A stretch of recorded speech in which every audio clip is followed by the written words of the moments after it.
Fresh as poison, Tuka moves to the front of the line. The hunt has begun.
They have hit a male oryx.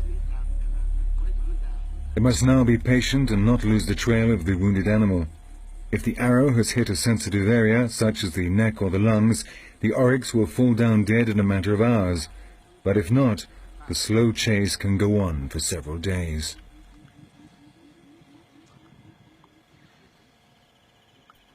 It's now Bo's turn to take the lead.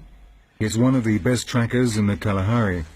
So good, in fact, that he was recruited by the South African Army to track down the rebels belonging to SWAPO, the Namibian guerrilla group which, at the end of the 80s, fought for the independence of the country. Across the first bloodstains, Tuka has again proven what a fine marksman he is. The arrow punctured the oryx's left lung, resulting in a slow, painful death. The Bushmen are, in fact, extremely respectful of their natural environment, as many anthropologists have pointed out. When hunting, they are careful not to wound the females or the young. They gather only what is strictly necessary in order to eat, and they use the smallest possible amount of wood for their fires. For thousands of years, they have lived in perfect harmony with these extremely marginal lands.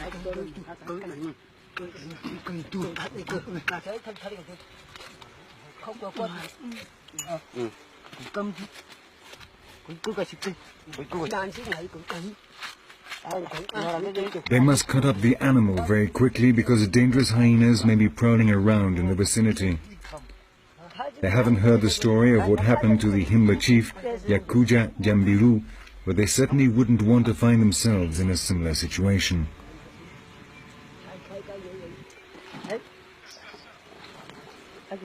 This meat will provide enough food for a couple of weeks. They preserve it by smoking it, and it belongs to the community as a whole. When meat is taken back to the village, a taster, normally an old man, must test it before anyone else can start to eat.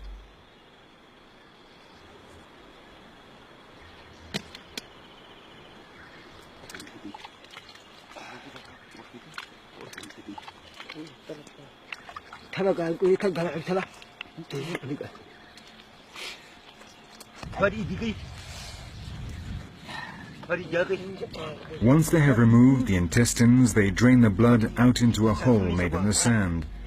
The Bushmen love bathing in blood, and this is not a ritual. They are simply washing themselves.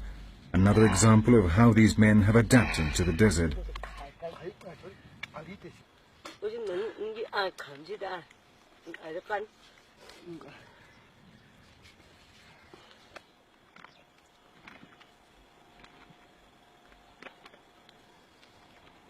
In less than an hour they have cut up the oryx and now they must carry it back to the village. But 4 men are not enough, so they will have to come back later. The meat they leave behind is wrapped in branches and aromatic herbs and then buried. They clean away all traces of blood so as not to attract scavengers.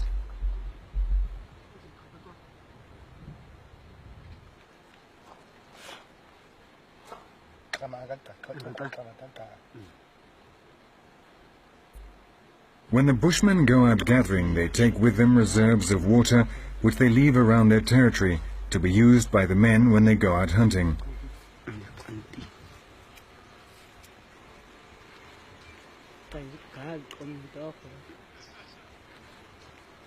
The water is kept in ostrich eggs and buried beneath the bushes so that it stays fresh.